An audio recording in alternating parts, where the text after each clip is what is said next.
Well, I kind of did it again. My wrists and hands are bothering me again.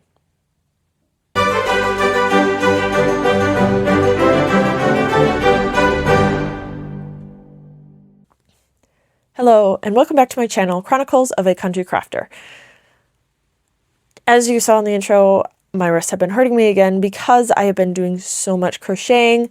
I need to take another more or less of break, probably not as much as before, but I do need to really try and find other projects and crafts that I can do that are not crochet, so that way I give my wrists and my hands a break from that repetitive motion, which I think is what is causing the pain and achiness in my hands and my wrists. So in today's video, I'm going to do some latch hooking. My great-grandfather did latch hooking in his retirement years, and he did a lot of them from my understanding, and he's did some pretty big ones too. I don't believe I have any of his latch hooks. I think he gave a lot of them away, but I'm not 100% sure because I never actually met him. He passed away long before I was born. But I have also done latch hooking myself back when I was a kid. I think the last latch hook I was ever working on was a big, like, rug size Winnie the Pooh and Tigger design. And honestly, I don't think I ever actually finished it. And it probably no longer exists in my parents' house either. It probably, through the process of the years, the yarn pieces got lost, and we probably just got rid of what I had done because I couldn't finish it anymore because I did not have the yarn anymore to finish it. But I'm going to get back to it after probably a couple of decades, or close to a couple of decades, of actually not having done this craft. Several years ago, I got this latch hook kit. I am a musician, I love music, so I thought this was a really great design to do as a musician. So this is what I'm going to be working on to give my hands and wrists a break from crocheting. Okay, this is technically day 2 of trying to do this, but the first day I realized the kit didn't come with a actual latch hook, so I had to wait to actually buy one. I decided to organize the threads or yarn in the correct order that I wanted to use them. I was doing about 20 at a time, so that way I didn't have to look at the pattern every single piece of yarn that I had to use.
For the second day of working through this, I had started doing the full 40 pieces of yarn across, figuring out the entire row, so that way I could look at the pattern once and just work through the row without having to stop to look at it again.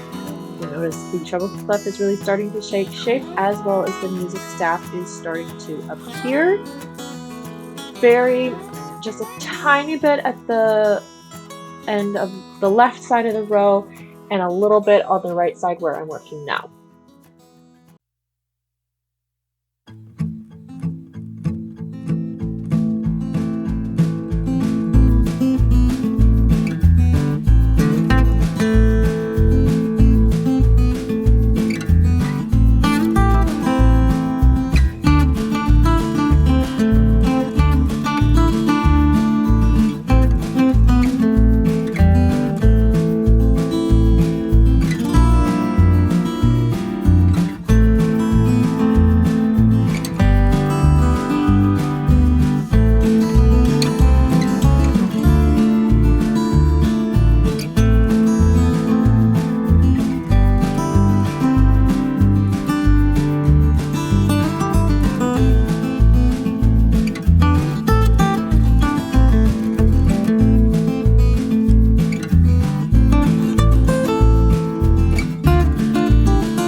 I was over half done, and I decided I was going to get done with the next sitting. I was done, so I wanted to make sure I got at least 10 rows done on this day. The treble clef has really started taking shape, and you can see a lot more of the musical staff as across the project.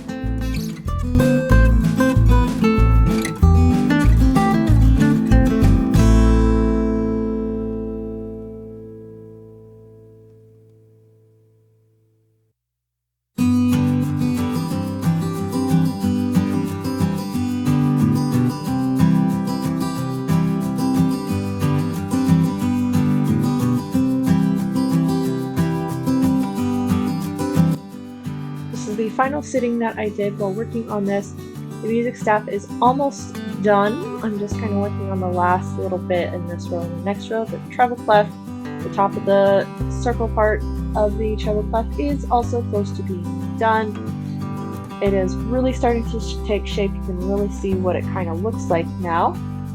I only have about 8-ish rows left at this point when I was working on it.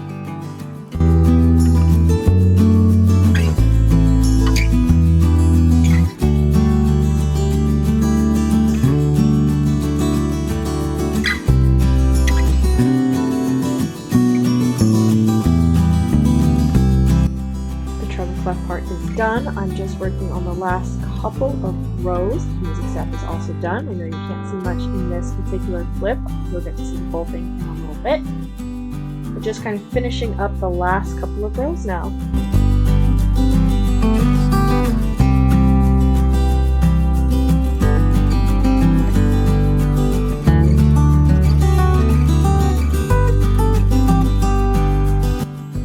Notice that I left the last part of that second last row undone, and I'm going back to do the first part of the last row.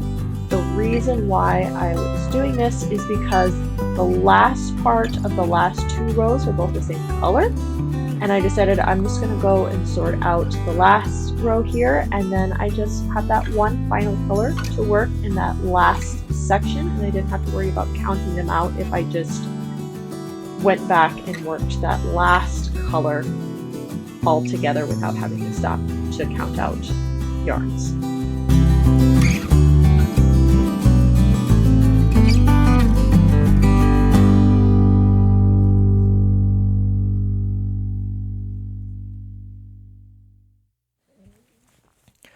All right, so it is done.